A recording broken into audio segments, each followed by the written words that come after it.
So may araw sa tanan no. So karon nata karon sa tong kung asa ko dapat video.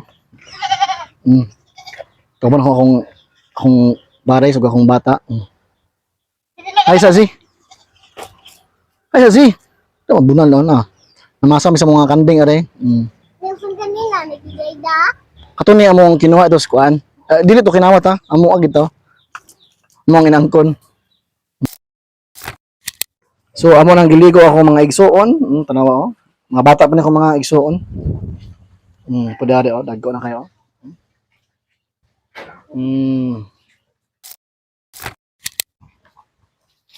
Pinay bayad palimpyo diri ma'am. Libre ra na imong limpyo na ma'am.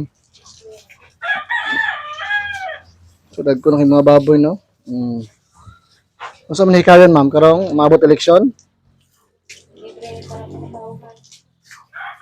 Libre na ko ni karong maabot eleksyon. Butarin ni ninyo. Ay. Si vote wisely. Ang batang siging gadula, si panguto sa ulo kadaghang kuto.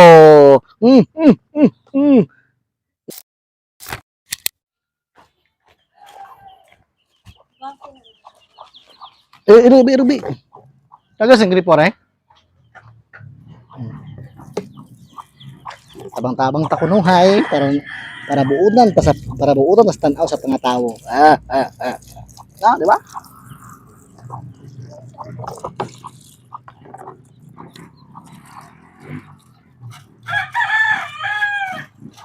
Walaon na ra ba ang kuan ang kita sa ads on rails sa bonuses ug sa kuan. Kay mo to say full silbi fully na tong train 1. Walaon karong last na rong August 31. Gi-update ganina ang Facebook.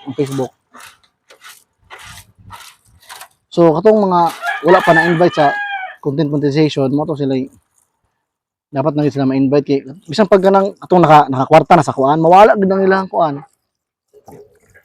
Share lang ko.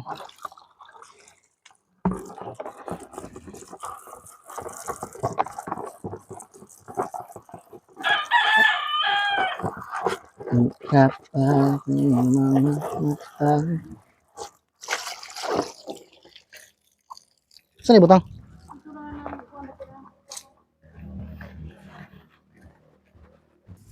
So maulit no kanang naday ko na bagong update sa Meta nga kanang last na lang dako tong mga earnings sa ads on reels, sa in-stream ads ug bonuses karong August 31, 2025.